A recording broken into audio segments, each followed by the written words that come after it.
Hi friends, इस video में मैं आपसे बात करना चाहूँगा गिफ्ट निफ्टी के बारे में। जो गिफ्ट निफ्टी का फार्मूला है वो ऐसा है कि रात को जो ग्लोबल मार्केट किस तरीके से बिहेव करते हैं उसका कुछ मुझे एग्जैक्टली नहीं फार्मूला इनके पता है, पर जो मुझे ऐसा फील होता है वो यही है। और फील क्या दिखाई भी देता है सामने सामने कि जो रात को ग्लोबल मार्केट परफॉर्म करते हैं उसके हिसाब से हमारा गिफ्ट निफ्टी कैलकुलेट होता है। ये बहुत सिंपल सी और सीधी सी चीज़ है। जैसे कल यूएस का मार्केट जब मार्केट क्लोज हो रहे थे तो डाउ फ्यूचर 300 पॉइंट प्लस थे, तो हमारा गिफ्ट निफ्टी करीब करीब थोड़ा सा 10-15 पॉइंट प्लस थे, क्योंकि उसको हमने डिस्काउंट कर लिया था। उसके बाद में उसमें कुछ खास फर्क आया नहीं था। तो गिफ्ट निफ्टी जब यूएस मार्केट खुले थे उस वक्त करीब करीब फ्लैट जैसे 10 पॉइंट प्लस पे ट्रेड कर रहे थे, लेकिन और वो खुले भी उस समय ऊपर ही थे। डाउ जोन्स भी 300-400 पॉइंट ऊपर खुला, नास्डेक भी 300-400 पॉइंट ऊपर खुला सॉरी, और गिफ्ट निफ्टी फ्लैट ट्रेड कर रहा था। लेकिन रात को ये हुआ कि मार्केट डाउ जोन्स और नास्डेक माइनस में क्लोज हुए, तो गिफ्ट निफ्टी ने सवेरे सवेरे जब था करीब 250 पॉइंट माइनस दिखा दिया। अब हमारा तो कोई डायरेक्ट को रिलेशन है नहीं यूएस मार्केट से। छोटी मोटी ठीक ठाक जो गिरावट आती है एवरेज 200 300 400 पॉइंट की, उससे हमारा कोई रिलेशन नहीं है।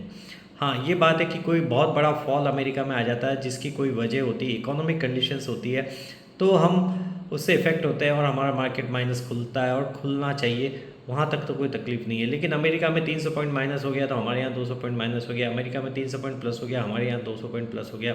ये कोरिलेशन बिल्कुल भी ठीक नहीं। ये कोरिलेशन से भी को चेंज करना चाहिए।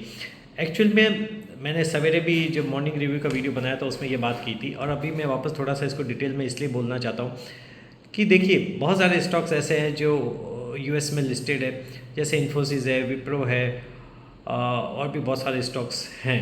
ठीक है, तो वो हमारे मार्केट क्लोज होने के बाद परफॉर्म करते हैं और अकॉर्डिंगली सवेरे वो स्क्रिप्ट खुलती है। बहुत सारे स्टॉक्स इंडिया से बाहर लिस्टेड नहीं है, तो उसका फ्यूचर प्राइस हम जान नहीं सकते हमारा मार्केट क्लोज होने के लिए।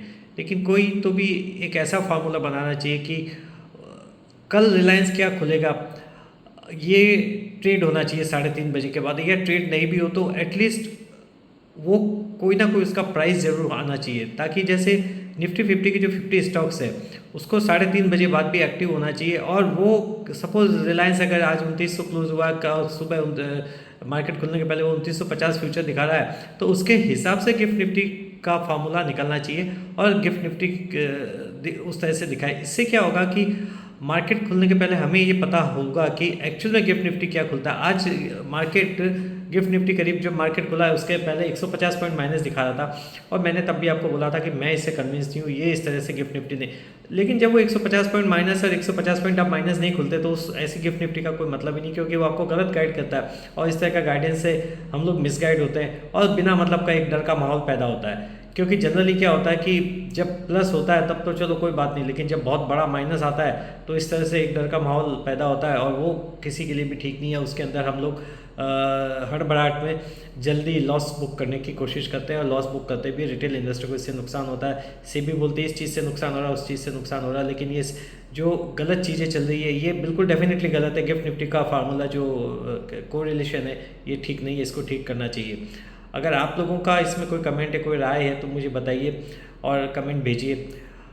हो सकता है कि किसी दिन सरकार सेबी की आँख खुले और ये वीडियो देख के वो कुछ उसमें इम्प्रूवमेंट करने की कोशिश करे, तो आप आप अपने कमेंट्स भेज सकते हैं, अपना फीडबैक दे सकते हैं, आप क्या चाहते हैं। और अगर कोई और सब्जेक्ट है जिसके बारे में आप डिस्कस करना चाहते हैं तो आप मुझे बताइए, we will definitely discuss on this. ये मेरा फ़िलहाल गिफ्ट निफ्टी के कोरिलेशन है जो उसके बारे में राय है।